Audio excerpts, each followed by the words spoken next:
தேவனுக்கே மகிமை உண்டாவதாக. இந்த புதிய நாளிலும் கர்த்தர் உங்களுக்கு அருளும் ஆறுதலின் மன்னா. சோதனைகள் உன்னை சூழ்ந்தாலும் என்னை பற்றிக்கொள். யோபுவை போல் உன் விசுவாசம் உறுதியாயிருந்தால் உன் துக்கம் சந்தோஷமாக மாறும். யோபு 1:22. யோபு பாவம் செய்யவும் இல்லை, தேவனை பற்றி குறை சொல்லவும் இல்லை. கிறிஸ்துவுக்கு பிரியமானவர்களே, யோபு தன் பிள்ளைகள், செல்வம் என அனைத்தையும் ஒரே நாளில் இழந்தார்.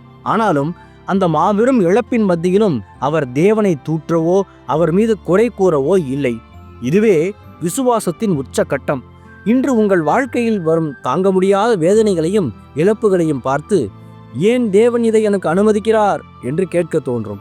ஆனால் யோபுவை போல தேவனுடைய வார்த்தையிலும் அவர் சர்வ வல்லமையிலும் நம்பிக்கை வையுங்கள்.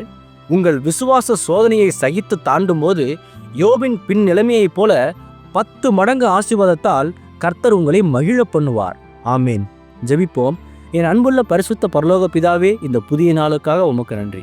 பரிசுத்த ஆவியானவரே, யோபுவை போல எங்கள் வாழ்வில் வரும் கடினமான சோதனைகளின் போது நாங்கள் உம்மை பற்றி குறை சொல்லாமல் பாவம் செய்யாமல் இருக்க எங்களுக்கு பலனை தருகிறதற்காக உமக்கு ஸ்தோத்திரம். எல்லா கடன் பாரங்கள், மனக்கவலைகள், வியாதிகள், பலவீனங்களிலிருந்து எங்களை விடுவித்து ஒவ்வொரு நாளும் உம்முடைய தெய்வீக ஆசீர்வாதத்தாலும் வழிநடத்துதலாலும் நிரப்பும். இன்று தங்கள் பிறந்த நாள் மற்றும் திருமண நாள் கொண்டாடும் உம்முடைய பிள்ளைகளை நீர் நிறைவாக ஆசீர்வதிப்பீராக. அவர்களை சந்தோஷத்தினாலும் சமாதானத்தினாலும் நிரப்பும். பிதாவே, இன்று இயேசுவின் வருகை இருக்குமானால் நான் அதில் அவரோடு எடுத்துக்கொள்ளப்படும்படி என் தகுதிப்படுத்தும், தயார்படுத்தும். இயேசுவின் நாமத்தில் ஜெபிக்கிறேன் எங்கள் நல்ல பிதாவே. ஆமேன்.